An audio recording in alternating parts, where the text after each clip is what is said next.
지난주에도 살펴보았지만 에베소에서 큰 소요가 일어났죠. 사도 바울이 복음을 전하면서 예수 믿는 사람들이 늘어나자 그 아데미 신상을 파는 사람들에게 이제 경제적 손실을 미쳤습니다. 그래서 사람들이 소요를 일으키고 데모를 했습니다. 이제 그 소요가 끝이자 바울은 제자들을 불러서 격려한 후에 마게도냐로 떠났습니다. 마게도 지방을 거쳐가면서 제자들을 이제 권면하고 또 권하고 또 헬라에 도착했습니다. 이 헬라는 고린도 지역을 말합니다. 당시 헬라 그러면 고린도도 헬라고 아테네도 헬라고 다 헬라기 때문입니다. 바울의 3차 전도 여행은 주로 제자들을 격려하고 세우는 사역이었습니다. 이제 먼저 지도를 좀 보면서 사도 바울의 3차 전도 여행이 어떻게 진행되어졌는지 살펴보겠습니다. 별표가 에베소 지역입니다. 여기서 소동이 일어났죠. 화살표 쭉 따라가면 마게도냐, 영어로 되어 있는 적어져 있어요. 저 지역을 마게도냐 지역이라고 부릅니다. 저게 이제 데살로니가 지역도 있고 또 베레아 지역도 있고 그렇죠. 저기로 갔어요. 그래서 여기 배 타고 가는 것이 아닙니다. 다른 지도를 한번 봐볼게요. 육로로 간 거예요. 마게도냐 지역을. 그래서 육로 진행이 이쪽 주황색 글씨에 따라 줄 따라 쭉 마게도냐를 이제 가서 거기서 밑에 빨간 점, 다시 저쪽 지도 보시겠습니다. 밑에 빨간 점, 저희 고린도입니다. 저희가 바로 이제 본문에 말하는 헬라라고 하는 그 지역이죠. 바울은 이곳에서 3개월 동안 머물다가 수리아, 즉 예루살렘으로 가려고 작정을 했어요. 그런데 유대인들은 이때를 이용해서 사도 바울을 제거하려고 공모를 합니다. 같은 배를 타면 보관해든지 아닙니까? 그런데 이런 계획이 하나님 은혜로 바울에게 알려집니다. 그래서 바울은 배 타고 바로 수리아로 가는 것이 아니라 육로로 길을 바꿔서 지난번에 거쳤던 마게도냐로 다시 돌아가기로 작정을 합니다. 그리스도의 복음을 전하는 바울을 눈에 가시처럼 생각해봤던 유대인들은 이제 본격적으로 사도 바울을 죽이려고 작정합니다. 사도 바울을 그냥 놔두면 안 될 것 같아요. 물론 모든 유대인들이 그런 건 아닙니다. 열성당 같은 그 극단주의자들이 그런 거죠. 바울은 죽임을 개의치 않고 살아온 사람이었으나 그 무모하게 행동하지는 않았습니다. 여러분, 아무런 목적도 없이 뻔히 죽을 것을 알면서 가는 것은 용기가 아니죠. 그건 어리석은 것이고 무모한 것입니다. 담대한 것과 무모한 것은 다릅니다. 그 무모한 것을 용기 있는 행위로 착각해서는 안 됩니다. 돌아갈 때는요, 돌아갈 줄 알아야 돼요. 길이 막히면 돌아갈 줄 알아야 돼요. 이건 기본적인 상식이죠. 이게 지혜로운 사람입니다. 우리가 때로는 그 문화적 충돌을 겪어내야 되지만 그렇다고 아무 데나 가서 충돌하면 안 됩니다. 과거에 이런 일이 있었죠. 오래전 전의 이야기입니다만은 절에서 전도한다고 찬송가 틀어놓고 또 대학교 앞에 세워진 천하대장군 석유 엎질러 놓고 불질르고 그거 잘라내고 막 박수치고 그랬던 일이 있었습니다. 여러분, 이런 일은 절대로 해서는 안 되는 겁니다. 과거에는 이런 일을 또 장려하는 목회자도 있었어요. 이런 것 때문에 이제 교회가 좀 욕을 먹고 그랬지 않습니까? 여러분, 이런 것은요, 담대한 것이 아니라 무모한 것이고요, 어리석은 것이고 폭력적인 거예요. 우리가 직면하는 문화적 충돌은 신앙의 정체성에 관한 것이고 도덕성에 관한 것이에요. 도덕성에서 실패하면 영적 싸움에서 승리할 수 없기 때문에 그래요. 우리는 더 나은 가치, 성경적인 가치, 생명과 평화를 지키기 위한 충돌하는 것이지, 아무나 부딪혀서 그냥 짓밟고 승리하고 이기고 빼앗자고 충돌하는 것은 아닙니다. 여기서 혼동하게 되면 영 잘못된 길을 갈 수가 있어요. 예수 그리스도 이름으로 폭력을 합리화하는 그런 이상한 길을 갈 수 있단 말입니다. 세상의 백성을 위로하기 위해 지금 우리에게 필요한 것은 성숙된 모습입니다. 그리스도인다운 품위를 잃지 않고 예수님처럼 온유하고 겸손하게 사는 거예요. 우리 고 안 목사님께서는 자주 말씀을 했지만 그 예수님 흉내라도 내보아야 되는 겁니다. 최소한 그렇게 살아야 돼요. 4절 말씀을 보면요, 그 바울과 그 동행하는 사람들의 명단이 나와요. 이름이 어려워서 발음하기는 곤란합니다만은 7명이 등장하지요. 학자들은 이 사람들이 사도 바울의 교회에서 예루살렘 교회를 돕자는 구제연금을 걷습니다. 그래서 각 교회마다 이제 사도 바울의 요청에 따라 예루살렘 돕기 위한 구제연금을 걷었어요. 그 구제연금을 예루살렘에게 전달해 주기 위해서 보낸 교회의 대표자들이라고 생각을 합니다. 바울은 또 전체 바울의 생애와 서신을 살펴보면 그 모교회 예루살렘 교회를 도우려는 이 간절함이 있었어요. 각자 교회들이 흩어져 있었지만 예루살렘 교회를 중심으로 하나가 되려고 했습니다. 사도 바울이 예루살렘 교회에 항상 환영받았던 것은 아니에요. 때로는 사도들과 갈등을 빚기도 했어요. 또 사도들에게 어떤 의미에서 좀 무시당한 것도 갈라디아서를 보면 뉘앙스를 읽어볼 수가 있어요. 그럼에도 불구하고 사도 바울은 예루살렘 교회의 위치를 정확하게 인정해 줬고 예루살렘 교회를 중심으로 하나가 되려고 애를 썼습니다. 그리고 예루살렘 교회가 어려운 일을 보면 늘 도우려고 했죠. 그게 사도 바울의 서신 전체 그 내용들이 기록되어져 있습니다. 교회의 본질을 신학적으로 그 4가지 행사를 통해서 표현합니다. 하나의 보편적인 거룩한 사도적인 교회라고 말합니다. 하나의 교회라는 말은요, 전 세계에 흩어져 있는 교회들이 그리스도 안에서 본질적으로 하나라는 뜻입니다. 그래서 우리는 모든 교회 하나의 교회로서 지금 예배를 드리고 있는 것입니다. 지역 교회의 다양성이 존재하지만 신천지나 하나님의 교회 같은 이단과 사이비 빼고 이런 것은 아니고요. 그것이 아니라면 예수 그리스도 안에서 성령 안에서 하나의 교회라는 것입니다. 전 세계에 흩어져 있는 교회는 다 하나의 교회예요. 진보 보수를 떠나 교회는 그리스도 안에서 하나입니다. 믿으십니까? 이건 좀 못 믿겠습니까? 보수 교회하고 진보 교회는 달라져야 됩니까? 이걸 현실적으로 받아들여야 됩니다. 이거 믿으셔야 돼요. 진보든 보수든 예수 그리스도 하나는 하나예요. 비록 다르지만 삶 형태가 좀 다를 수가 있고 지향하는 바가 다를 수 있지만 그럼에도 불구하고 당신은 그리스도 안에서 내 형제요 라고 말할 수 있어야 돼요. 당신은 그리스도 안에서 내 자매요 라고 말할 수 있어야 됩니다. 이게 그리스도 안에서 하나의 교회를 이루어가는 모습이죠. 우리는 기어이 이 고백을 해야 돼요.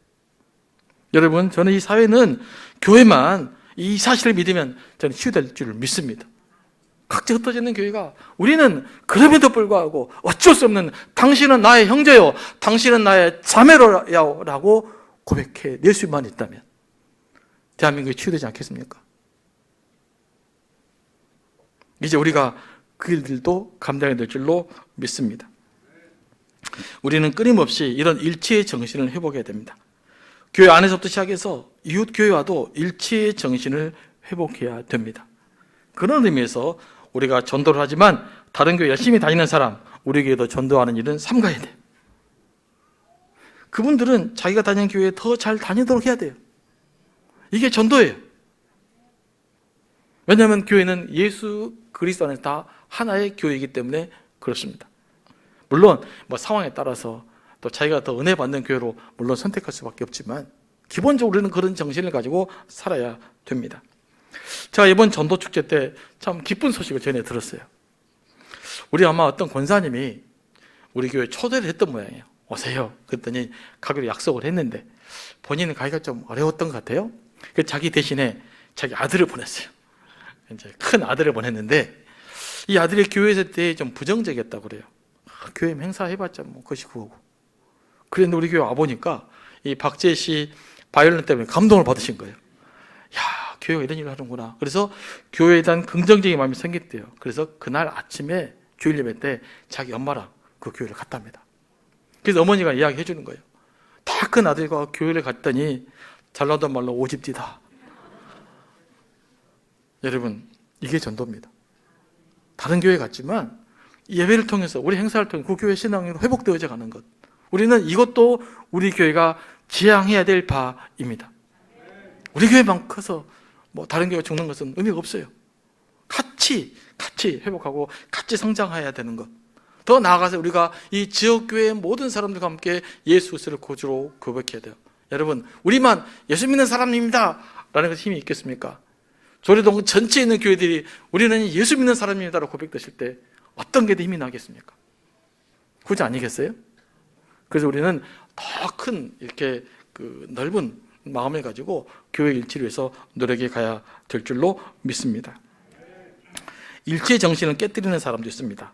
요즘 뭐 연합 모임 안 하니까 그런 게 별로 없었는데, 옛날 같은 경우에 제가 이제 한 10년, 20년 되면 연합 모임에 청년들 모임을 보냈어요. 근데 그 모임을 당사했던 사역자가 우리 교회 청년들 이름 다 하고 연락하고 전화하고 자기 행사 때마다 불러내는 거예요. 여러분, 그것은 연합입니까? 아닙니까? 이게 연합을 깨뜨리는 행위죠. 그러니까 이런 일이 벌어지면 이제 교회가 불신을 해서 연합 모임 못 보냅니다. 그런 것은 연합 모임을 깨뜨리는 행위가 되는 거죠. 또 두 번째는 이런 것도 있어요. 보통 어떤 집회, 은혜 받은 집회를 갔다 왔어. 그때 또 자기들끼리 모여. 그리고 그 모임을 교회에 자신들이 섬기는 교회보다 더 강조해요. 이것도 교회 일치를 훼손하는 행위입니다. 이런 일이 아니라면 우리는 가능하면 교회 안에서 일치를 위해서 노력해야 될 줄로 믿습니다. 서로 다르지만 우리는 예수 그리스도 안에서 하나라는 그런 신앙 고백이 필요한 겁니다. 이제 바울과 동행할 사람들은 이제 마게도냐에서 두로아로 먼저 보내서 도착해서 기다리게 하고, 바울은 빌립보를 또 먼저 갑니다. 거기에서 배를 타고 이제 드로아에 도착해서 일주일을 보냅니다. 드로아는 제가 지난번에 말씀드렸지만 그 트로이를 말합니다. 트로이의 목마, 그 유명한 트로이, 그 지역이 성경에 드로아예요. 이제 바울이 일주일 동안 보낸 뒤에 이제 떠나기 전에 모임을 갖습니다. 떡을 떼고 강론을 했죠. 7절 말씀을 한번 보시겠습니다. 그 주간의 첫날에 우리가 떡을 떼려 하여 모였더니 바울이 이튿날 떠나고자 하여, 다음날 떠나고자 하는 거죠. 그들에게 강론할새 밤중까지 계속하며. 본문에 그 주간의 첫날은 우리가 이전에 보았던 개역 성경을 보면요, 안식 후 첫날이라고 되어 있어요. 이 주간의 첫날은 무슨 날입니까? 요즘 우리로 말하면 주일날이죠. 주일날 밤에 모인 거예요. 처음에는 안식일과 겹치지 않기 위해서 아마 주일날 모였던 것 같아요.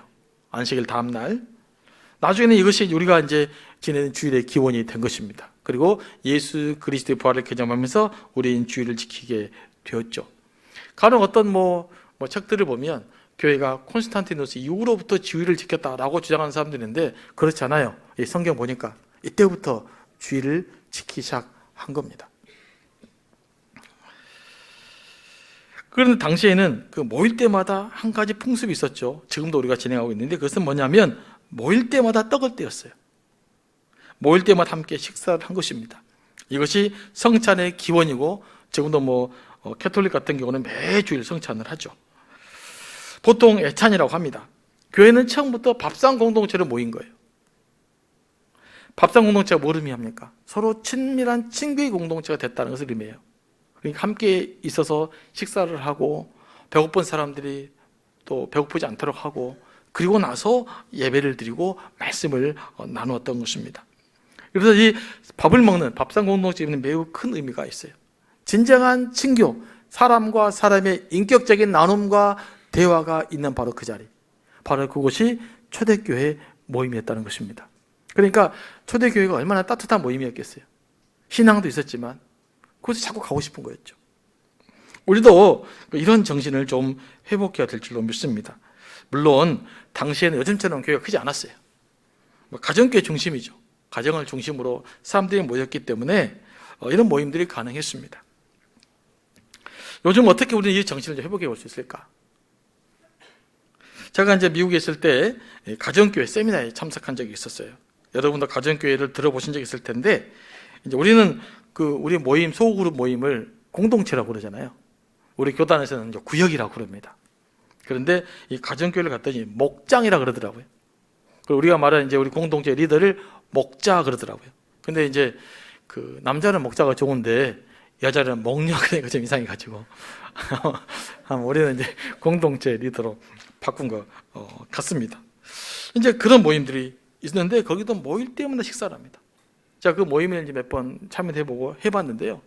물론 구역장이 이제 목자가 엄청 고생을 합니다. 자기 집에 일단 3시간 동안 빌려놔야 돼요. 한 7시부터 10시 반까지 이렇게 모이거든요.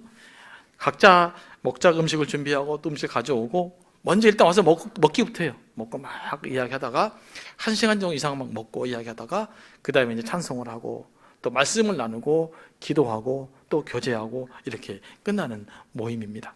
물론 이제 한국과는 상황이 좀 다르죠. 미국 사람들은 금요일날 쉬는 날이 토요일날 쉬니까 금요일날 그런 시간들을 많이 갖습니다. 근데 그때 은혜를 받았어요. 너무 정석 음식을 나누고 막 그러잖아요. 그리고 이제 갑자기 배고픈 사람도 있을 수도 있어요. 그럼 와서 같이 먹고 그러면서 말씀을 나눌 때 이 말씀을 나눔의 효과가 굉장히 컸어요. 벌써 마음이 다 풀어져서 친교하고 그냥 만나는 것이 좋고 밥 먹고 그러면서 교제를 나눴던 것들이 그 은혜를 받았습니다. 그게 교회가 지향하는 공동체의 모습입니다. 현실적으로 우리 교회에서는 이런 밥상 공동체가 이루어지기 힘들죠. 너무 크니까. 우리가 밥 먹은데 뭐 그런 교제가 일어나겠습니까? 하지만 어디서는 가능할까요? 네, 여러분의 공동체 안에서는 가능합니다. 소그룹 모임에서는 가능합니다. 그래서 소그룹으로 모일 때는 가능하면 이런 그 식사를 나눈다는 것은요, 삶을 나눈다는 거예요. 식사를 나누고 삶을 나누고 삶의 애환을 나눌 수 있는 그런 공동체가 만들어져야 될 줄로 믿습니다. 이러니까 또 우리 어떤 목장님들은 또 공동체 리더들은 벌써 또 스트레스를 받더라고요. 이렇게 해야 됩니까? 네. 내일 당장 이렇게 하라는 것이 아니라 이런 정신으로 하면 될 것 같습니다. 너무 또 부담 갖지 마시고. 그러나 공동체는 언제는 그런 공동체가 만들어져야 된다라고 하는 이상, 그 비전, 그런 꿈을 우리가 꿔야 될 줄로 믿습니다. 이 한 주간의 첫날은 이제 쉬는 날은 아니죠. 안식일이 쉬는 날이니까. 학자들은 교인들이 낮에 일하고 밤에 모였던 것으로 봅니다. 초기 그리스도인들은 좀 노예들이 많았잖아요. 하층민들이 많다 보니까 노예는 어떻게 해야 돼요? 낮에 일해야 되잖아요. 일 다 끝나고 저녁에 이렇게 모임을 가져야만 했던 거죠. 그래서 저녁 모임이 필요했던 것입니다. 오늘 본문은 이 모임에 참석한 청년의 이름을 밝히고 있는데 그 이름이 무엇입니까? 바로 유두고입니다. 당시에 유두고라는 이름은 노예들이 많이 사용하는 이름이었다고 합니다. 무슨 뜻일까요? 운이 좋다라는 뜻입니다. 8절 말씀 보니까 이제 윗다락에 등불을 많이 켜 놓았다고 기록되어 있어요. 어두우니까 밝게 하려고 등불을 많이 켜 놓은 겁니다. 이 공간을 이해하려면 사진을 좀 봐야 돼요. 드로아 지역의 집을 보겠습니다. 이건 뭐 저택인데 이런 것들이 작은 집들로 모였다고 생각하시면 됩니다. 옛날에는. 그래도 당시에 비슷한 그 드로아 지역의 이제 집들입니다. 이게 조그맣게 돼 있죠. 그리고 위에가 창문이 있잖아요. 그러니까 그쪽 환기가 되고 밑에는 다 닫혀 있잖아요. 여기서 뭐 합니까? 이제 자꾸 이렇게 등불을 많이 켰으니까 공이 얼마나 탁하겠어요. 그래서 유도고는 이제 시원한 곳에 올라간 것이죠. 그런데 한번 생각해 봅시다. 이제 유도고가 이제 그 노예 출신이라고 생각한다면 낮에 엄청 열심히 일했어요. 모임 피곤했을 거 아니겠습니까? 그런데 이 지표가 뜨거웠어요. 하여튼 초대교회 모이기 열심히 했었잖아요. 그래서 왔습니다. 밥도 좀 먹고. 근데 바람이 좀 사도 바울 설교가 너무 길어요. 쌈박해 끝나면 좋은데 계속 강론이 되니까 앉아있다가 너무 피곤하지 않습니까? 좀 샤프하게 들어야 되겠다라고 생각하면서 3층 환기가 잘 되는 곳에 앉았겠죠. 근데 이제 밥도 먹고 시원하고 몸도 피곤하고 설교는 안 끝나고 몇 시간 하고 그러다가 졸다가 그냥 떨어졌는데 죽게 된 것입니다. 자, 어떤 식으로 일이 벌어졌는가 그림을 한번 보겠습니다. 자, 3층 끝에서 저렇게 창문에 이렇게 졸고 있었겠죠. 듣다가 그러다가 한 장 더 저렇게 아차해서 넘어진 겁니다. 그 넘어졌는데 바깥에서 넘어져 본 거예요. 그래서 죽어 있었는데 이렇게 사도 바울이 이렇게 그 유도고를 앉는 모습입니다. 제가 왜 이런 그 그림을 보여주는 거니? 제가 처음에 이 설교를 들었을 때는 이제 상황을 몰랐지 않습니까? 근데 이제 우리는 높은 우리 집을 생각하는 거예요. 어디서 떨어져서 어떻게 죽을 수 있을까? 이런 생각을 해봤기 때문에 한국식 집이 아니다. 또 어떤 분들은 또 저 집에 있는 기둥 위에 탁 앉았다가 떨어지고 그런 줄 알았는데 상황을 보니까 저런 식으로 떨어져서 이제 죽게 된 겁니다. 여러분, 그런데 이 사고를 한번 생각해 보십시오. 사람들이 얼마나 놀랐을까요? 한참 사도 바울이 열심히 강론하고 있는데 갑자기 딱 누가 떨어져 죽어버렸네요. 만약에 제가 설교하고 있는데 누군가 딱 쓰러져서 돌아가셔 버렸으면 제가 얼마나 놀라겠어요. 이게 뭐 예배가 되겠습니까? 강론이 되겠어요? 지금 그런 일들이 유도가 딱 떨어질 때 막 와 하면서 벌어진 거 아니겠습니까? 사람들이 막 놀라고 막 떠들썩거리고 유도고가 죽었다 어찌하면 좋냐, 뭐 사람들은 우왕좌왕했을 거예요. 기록되지 않았지만 안 그럴 수가 없죠, 상식적으로. 바울은 그런데 그런 상황에서도 차분하게 유도고에 다가가서 그를 딱 안고 말합니다. 쉬, 떠들지 마라. 사람 피우지 말라는 것입니다. 우왕좌왕거리지 말라는 것이죠. 생명이 그에게 있다. 생명이 그에게 있다는 말은 아직 죽지 않았다는 말이 아니라 생명이 회복되었다는 말입니다. 오늘 본문 보면 사도 바울이 누군가 먼저 사도 바울이 죽었습니다라고 이야기했고 사도 바울이 나중에 와서 그 청년을 안잖아요. 그러니까 죽은 것은 사실인 거죠. 바울은 그가 살아날 것을 믿었던 것 같아요. 이렇게 중요한 순간에 하나님께서 유도고를 만약에 죽게 되면 어떻게 되겠어요? 복음에 있어서. 바울은 이 일을 통해서도 하나님께서 역사하실 거라고 믿었던 것 같아요. 하나님의 능력을 믿고 신뢰하는 사람은 문제가 생기고 위기가 생길 때 요란하지 않습니다. 내가 요란한 것은 아직 믿음의 뿌리가 깊지 않기 때문에 그래요. 차분히 상황을 살피고 하나님을 신뢰하고 하나님께 기도합니다. 그러니까 내가 얼마나 뿌리 깊은 신앙인지를 체크해 보려면 여러분 주변에 어떤 문제가 생겼을 때 내가 그걸 어떻게 대응하는가, 막 안절부절하는가, 아니면 그 순간에 나는 하나님을 믿고 신뢰하고 기도할 수 있는가, 이걸 좀 체크해 보면 될 것입니다. 바울은 유도고를 다시 집 안으로 데려가서 떡을 떼고 새벽까지 이야기하고 떠났습니다. 이 사건은 반전을 이루어서 많은 사람들에게 위로와 격려가 되었습니다. 여러분, 이 상황도 한번 떠올려 보시기 바랍니다. 상상을 해보세요. 탁 떨어졌어요. 죽었어요.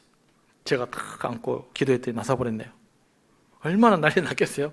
그 이후의 모임에 한번 상상해 보세요. 얼마나 그 모임이 뜨거웠겠어요? 얼마나 모임이 막 살아 넘치겠어요? 사도 바울의 이야기가 그냥 막 귀에 쏙쏙 들었을 거라고 생각을 합니다. 그러지 않았겠어요? 만약에 그런 일이 있다면 제가 무슨 말을 전하면 얼마나 여러분 가슴속에 쏙쏙 들어오겠냔 말이에요. 그런 일들이 벌어진 것입니다. 그러니까 유도고의 사건도 실은 그 복음의 능력, 또 복음을 사랑하는 사람들, 말씀에 집중하는 사람들이 모였기 때문에 일어난 하나님의 기적이라고 볼 수가 있습니다. 바울은요, 그 유도고를 보면 치유행위 하지 않아요. 기도를 한다든지 이런 거 안 하잖아요. 몸에 손을 얹는다든지 그냥 안았을 뿐인데 사람이 살아나 버린 것입니다. 그러니까 이 사건은 사도 바울이 능력이 있다 그런 것이 아니에요.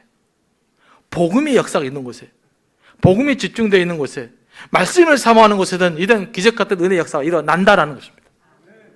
우리 안에도 말씀을 사랑하고 복음에 열정이 있는 곳에는 이런 놀라운 일들이 일어날 줄로 믿습니다. 여러분, 그 하나님의 살아계심을 실감할 때 느끼는 그 감정, 그 희열, 그 감동 있잖아요. 그거 아시지 않습니까? 그럴 때 얼마나 신납니까? 신앙생활하는 것이 얼마나 벅찹니까? 살아있는 것 같잖아요. 내가. 이런 것들을 우리가 경험할 수 있는 거거든요. 언제요? 하나님이 살아있음을 느끼게 될 때. 그러면 하나님의 생생하게 살아있음을 느끼려면 뭘 해야 될까요? 우리가 기도해야 돼요. 기도하며 그 응답을 받아야 돼요. 그러면 하나님이 살아계시는구나, 이 전율을 느끼게 되는, 이 전율을 느낄 수 있어야 돼요. 이런 경험이 있을 때 우리는 예수 믿는 것이 너무 즐겁고 행복하고 복되고 힘이 되고 능력이 되는 것입니다. 여러분, 예배 올 때는 이런 마음으로 좀 오셔야 돼요. 그냥 왔다가 가는 것이 아니라 복음의 전율을 느끼며 살아가시도록 말이죠. 그렇게 마음을 가지고 오시면 하나님께서 또 채워주시더라고요. 바울은 드로아에서 아소까지 걸어갔습니다. 드로아에서 아소까지 육로로는 32km밖에 안 되지만 바다로는 48km나 됩니다. 그러면 사도 바울은 좀 편하기 위해서 육로로 왔을까요? 그렇지 않습니다.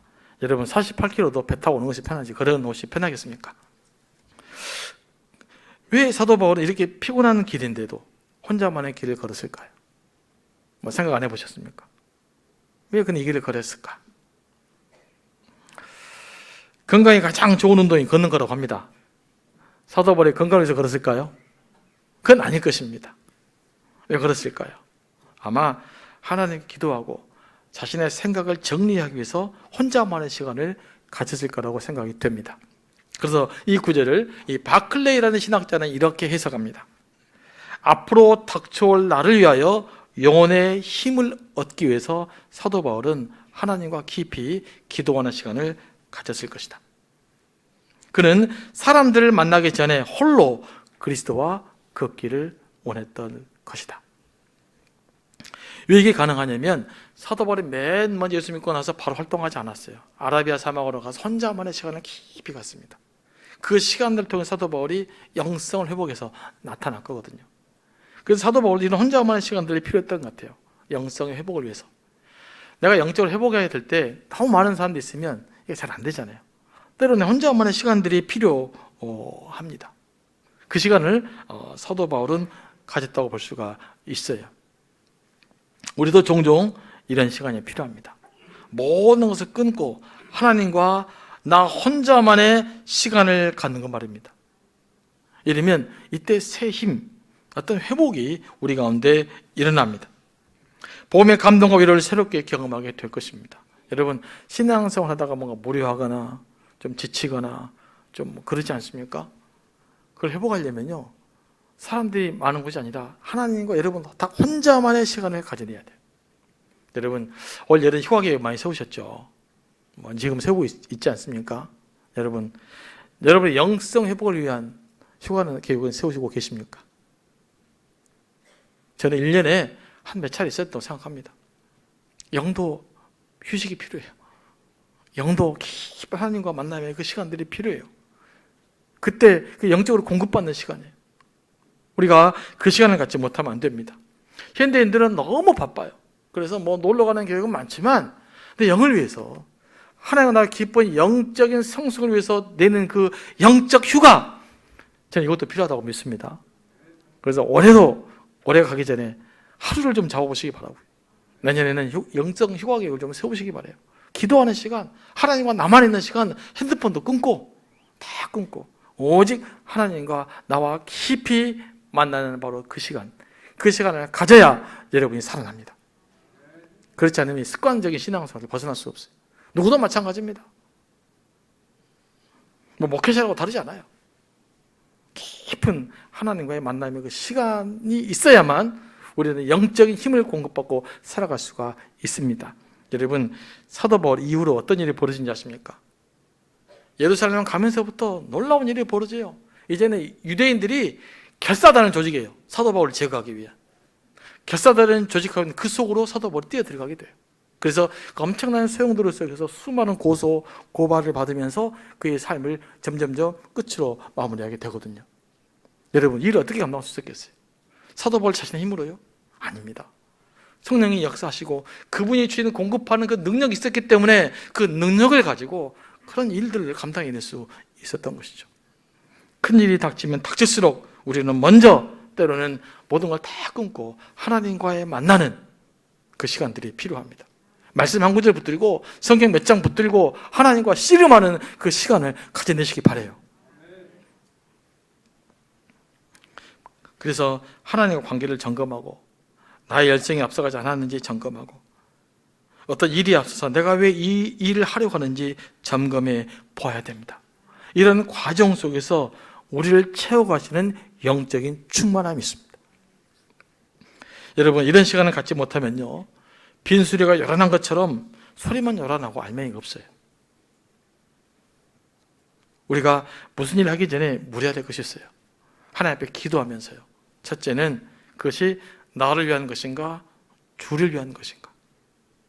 둘째, 그것이 교회의 일치와 덕을 세우는 것인가. 셋째, 그것이 나의 영적인 성장에 유익한가. 그리고 네 번째, 나는 지금 영적으로 성장하고 있는가. 이 네 가지 질문을 하나님 앞에서 끊임없이 해내야 돼요. 여러분 일도 마찬가지입니다. 직장도 마찬가지죠. 사업도 마찬가지죠. 이런 경우가 있을 수가 있어요. 어떤 일은 이게 양심의 가책이 와요. 이거 분명히 옳지 않아요. 그냥 눈에 돈이 보이는 일이 있어요. 그러면 일 딱 선택하고 한 두 달 눈 딱 감고 그 일한 다음에 두 달 뒤에 다시 마음을 깨우쳐서 주께 헌신하며 나가면 좋겠지만 이 삶이라는 게 그렇지 않습니다. 그래서 그때도 물어봐야 돼요. 이게 영적으로 정말 유익한가? 그리고 이게 정말 영적으로 내게 방해가 된다면 그 심각한 고민을 한 번 더 하셔야 돼요. 해야 될 것인가? 다른 길이 없는가? 아니면 영적으로 유익할 수 있도록 어떻게 일을 다시 만들어갈 수 있을 것인가? 이런 고민을 하는 사람이 예수 믿는 사람입니다. 이런 고민을 할 때 우리는 비로소 성숙이 가능해지는 거예요. 내 방식대로 다 살아버리면 성숙하지 않습니다. 끊임없이 하나님 앞에서 물어내야 돼요. 그리고 영적으로 유익하지 않다면 때로는 포기할 줄도 알아야 되고요. 때로는 기다릴 줄도 알아야 되고 때로는 미룰 줄도 알아야 되는 것입니다. 그리고 우리는 날마다 하나님 앞에 서서 나는 영적으로 성장하는가 물어봐야 돼요. 그러면 하나님께서 답이 주셔요. 막 김아무개야 뭐라 이렇게 잡을 주는 게 아니고 하나님께서 깨닫게 해주셔요. 아, 이렇게 살아야 되겠구나. 이게 진리구나. 이렇게 살아야만 되는구나 라는 깨달음이요. 이게 하나님 주신 말씀이에요. 자꾸 하나님 주신 말씀 그러니까 자꾸 들으려고 그러지 마시고 눈 감고 가만히 있는다고 김아무개야 어떻게 가라 뭐 이런 거 안 들려요. 저도 못 듣습니다. 그러나 그 하나님 깨달음이 있어요. 아, 이렇게 살아야 되는구나. 그렇지. 이렇게 맞지. 이렇게 가야만 되는 것이지. 이게 주님의 뜻이지.